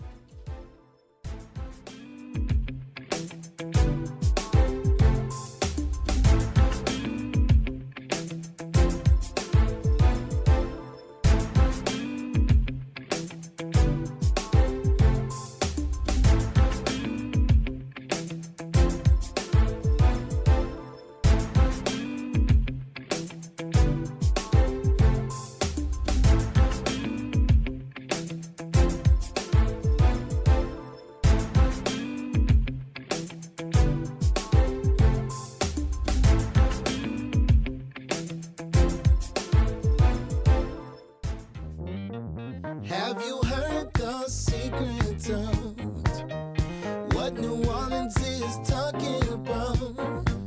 I promise everything will be okay if you're listening here on the airwaves. It's that WBOK 1230 a.m. From the campus of Xavier University, WBOK Go and Equity Media Station. This news report is brought to you by New Schools for New Orleans. New Schools for New Orleans is committed to celebrating the hardworking teachers of New Orleans. Thank you to all the educators